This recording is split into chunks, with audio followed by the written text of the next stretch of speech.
Good morning. I had did this book review on the book Helmet for My Pillow by Robert Leakey.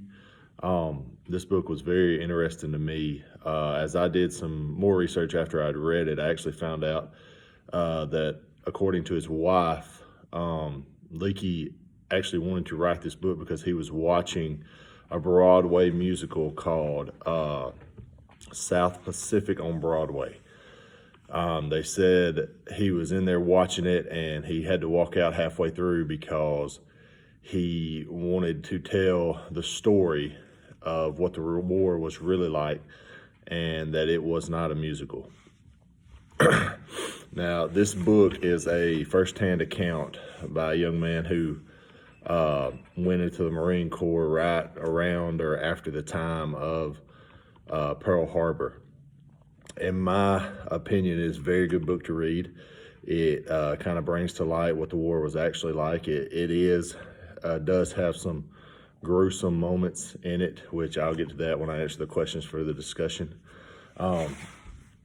And as you go through and you read the book, he really does a good job of telling you how the war was from a soldier's point of view. There was a lot of downtime.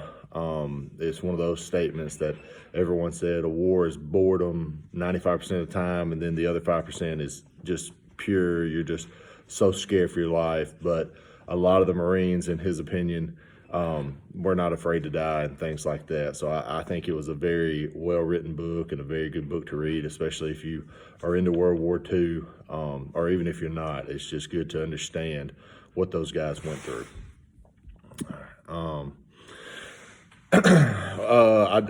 I don't think this book is good for grade level 9, 10, or below.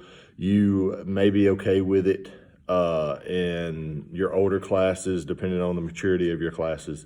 Another interesting fact about the book, he does not go into any names with any of his other comrades. He gives everybody nicknames, but it is very gruesome. There are some parts that I don't believe the younger kids would be able to handle. So I would say it was definitely you'd have to have an older class, and you'd have to have their maturity level would have to be a little bit higher.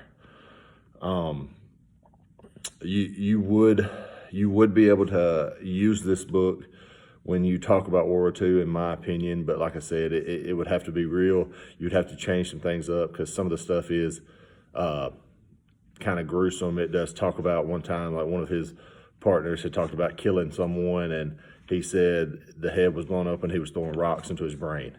You know, stuff like that you can't really teach to younger kids, in my opinion. One of my ideas for what I would try to do, I guess, is I would really want the kids to understand what it was like to be a soldier in the trenches, to be a soldier on that side, the things that he had to think about, the things he had to go through. I would want them to really understand, because a lot of the kids, a lot of the movies we watch and other books you may read, it does not portray the war as that intense of, I don't know how you say it, just it kind of romanticizes it. It makes things a love story. It makes things looking at this, but you don't see the whole picture. This book really does, really does show you how it really was as a soldier in the war. But I do recommend this book if you are wanting to read one about World War II or anything like that. And it is a very good book. It was a very smooth read, and I really enjoyed it. Thank you.